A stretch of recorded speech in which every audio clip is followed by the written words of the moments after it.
한 주간 건강하시고 일주일 내내 같은 자리에서 봅시다. 예수님께서 공생의 마지막 주간에 하신 말씀들을 살펴보면서 우리의 삶을 하나님 앞에서 돌아보는 시간이 되었으면 합니다.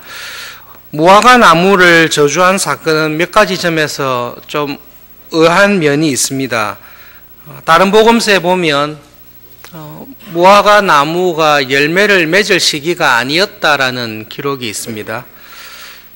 무화과 나무가 열매 맺지 않을 시기에 열매 없는 무화과 나무를 보시고 저주하신 것도 궁금하고, 그리고 그 무화과 나무를 저주했을 때에 그 다음 날 월요일 날 아침에 저주하셨는데 화요일 날 아침에 가서 보니까 뿌리로부터 나무가 말라서 죽은 것을 보시고, 그 죽어 있는 나무를 향해서 예수님께서는 믿음과 기도로 연결시키고 계십니다.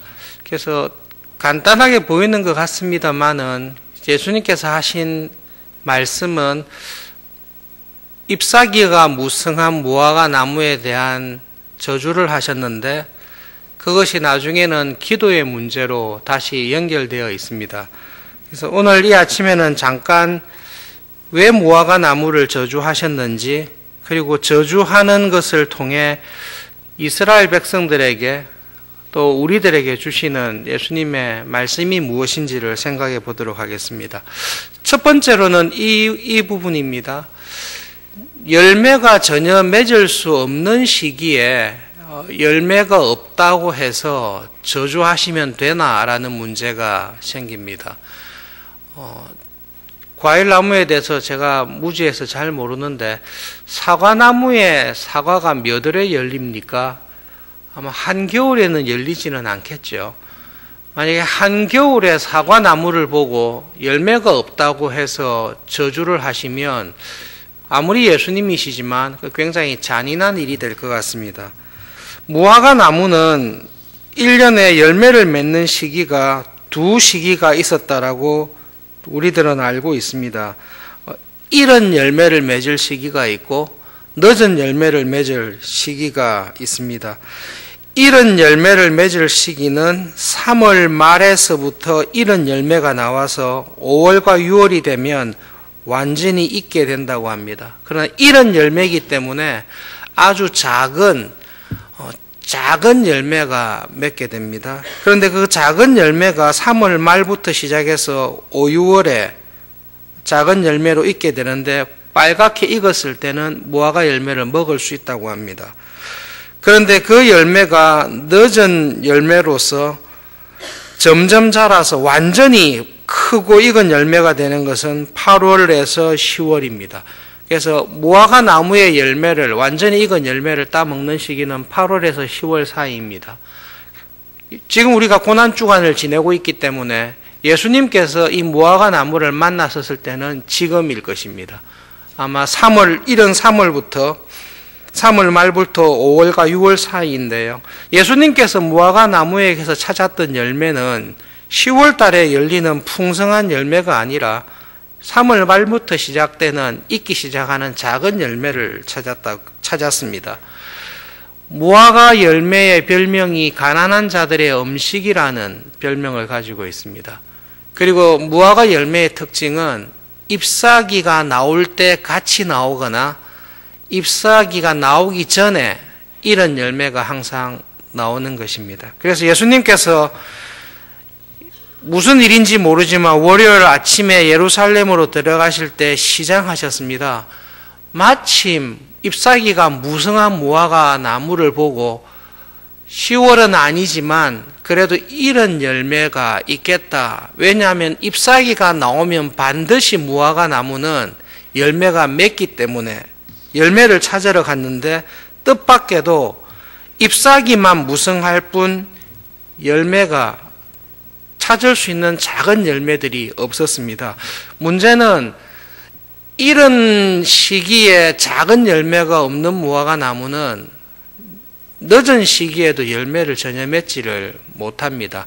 그 작은 열매가 커서 10월 달에 풍성한 열매가 되지 3월 말부터 시작하는데 이 열매가 흔적이 조금도 없으면 그 사이에 나오기가 어렵습니다. 그래서 예수님께서 무화과 나무를 저주하신 것은 애꿎게 저주하신 것이 아니라 말씀 그대로 잎사귀는 정말로 무성한데 그래서 기대를 하신 겁니다. 이상하게 시장하셨고 예루살렘에 가는 길가에 참이 잎이 무성한 무화과 나무를 보고 시장길을 면할 수 있겠구나 기대해서 찾으셨는데 뜻밖에도 하나의 열매가 없이 잎사귀만 무성한 나무를 보셨습니다.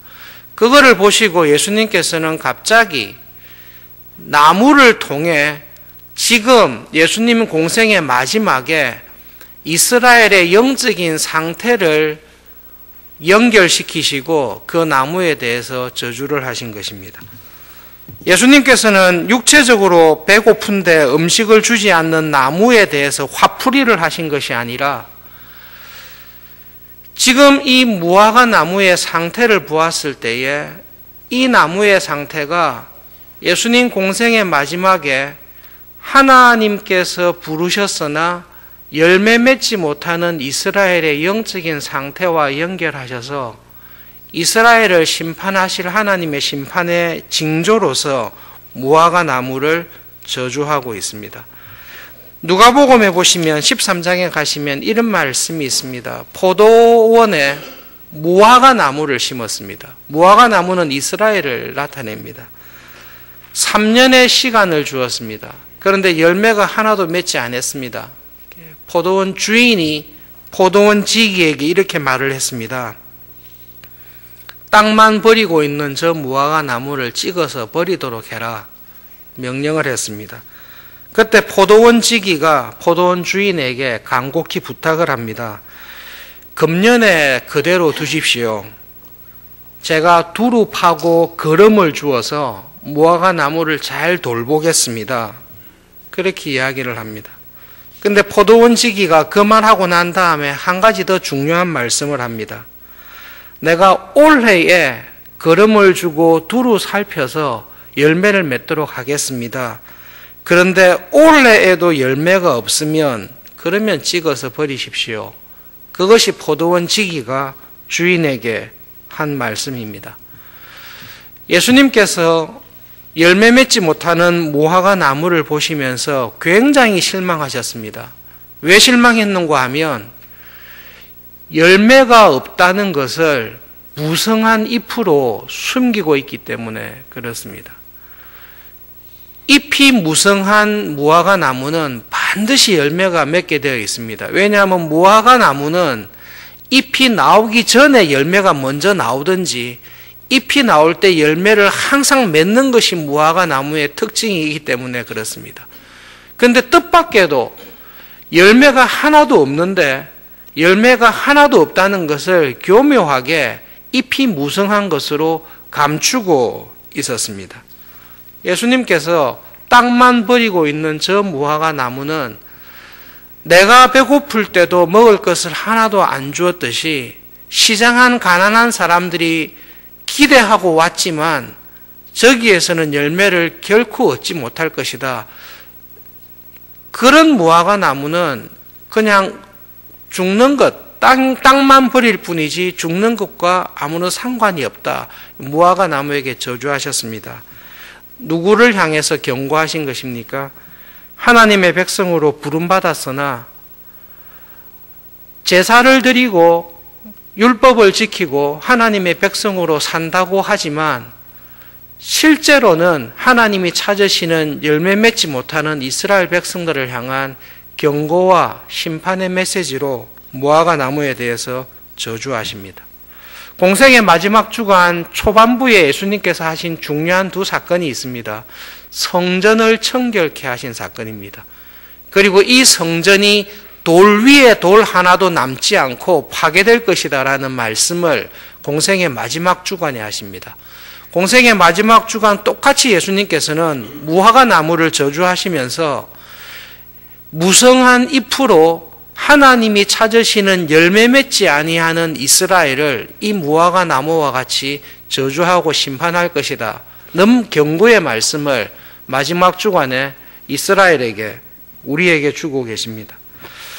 말씀을 생각하시면서 우리가 믿고 고백하는 예수님은 어떤 분이신지를 함께 생각하면 좋겠습니다. 예수님께서는 우리를 구원하신 구원자이실 뿐만 아니라 저와 여러분이 이 땅에서 믿음의 삶을 어떻게 살았는지 우리를 심판하실 심판주로 오실 분이 예수님인 것을 우리는 믿습니다.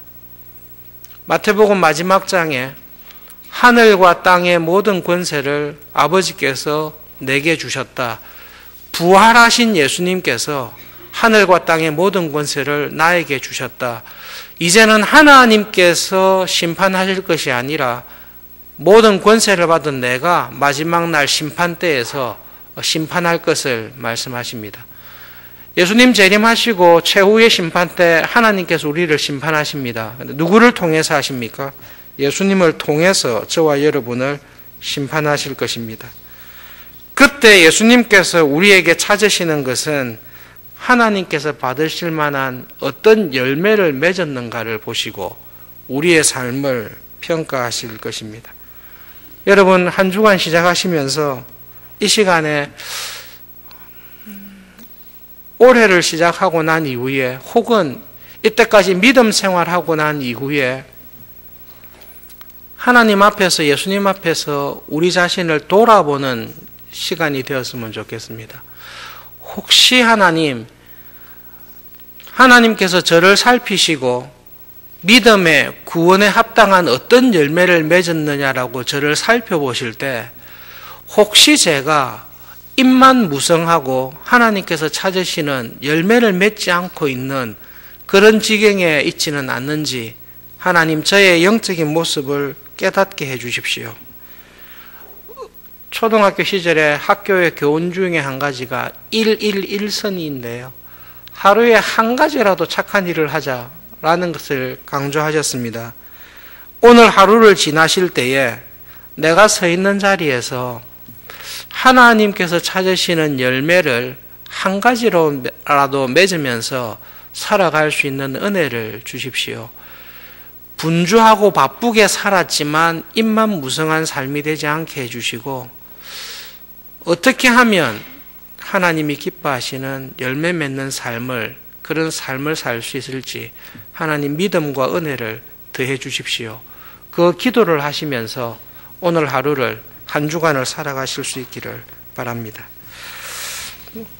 말씀을 기억하면서 우리 함께 기도 제목을 나누고 기도하겠습니다.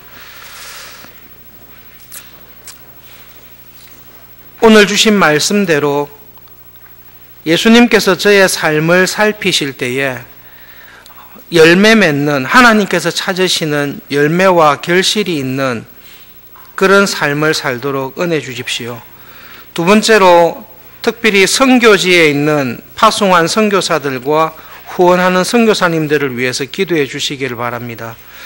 선교지에서 많이 수고하고 애를 쓰시는데 하나님, 선교사님들의 사역과 기도를 통해 성령님께서 주시는 열매가 선교지에서 많이 있게 해주십시오.